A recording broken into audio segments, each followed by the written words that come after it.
Надлежните од карате клуб Гладиатор од месец мај претходната година започнале да превземаат мерки и соодветни промени согласно протоколите на здравствените власти. Тренинзите се одвивале тековно според дадените распореди. Поради пандемијата од коронавирусот, дел од тренинзите кога временските услови дозволуваат, се одвиваат токму овде во градскиот парк во Велес. Освен во градскиот парк, тренинзи се одржувале и во дворот на основното училиште Васил Главинов. Тренерот во овој клуб Буби Војдиновски за Здравкин вели дека пандемијата од коронавирусот придонела за намалување на бројката на членовите. Конкретно сега во пандемијава се спушти многу бројката се спушти до 30 на членови. Оние најголемите поборници на такмичарите на првачите што прават резултати.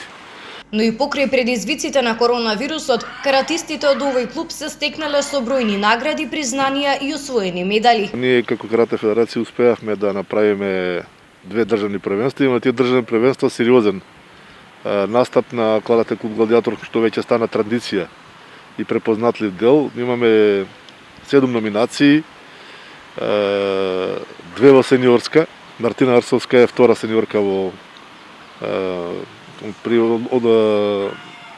најуспешен каратист во Карате федерација на Македонија. Марко Бунтевски исто така трет. И во У27 Ѓорги Бановски исто така државен првак претходно, значи прв во У27. Потоа Андреа Алексовска како втора во кадетки, Мартина Пајво прва и во кадетки, Теа Гашева втора јуниорка, Стефан Стојановски трет јуниор исто така.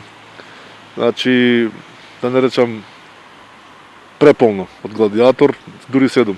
2 златни, 4 сребрни, 1 бронзена плакета, односно признание, што е сериозен успех за еден клуб како што е Гладиатор. Долгогодишниот тренер и светски судија напомена дека од огромна важност е соработката со родителите. Како што рече тој, Карате клуб Гладиатор не бира годишна возраст. Моментално имаат и деца кои што тренираат дури од 4,5 годишна возраст.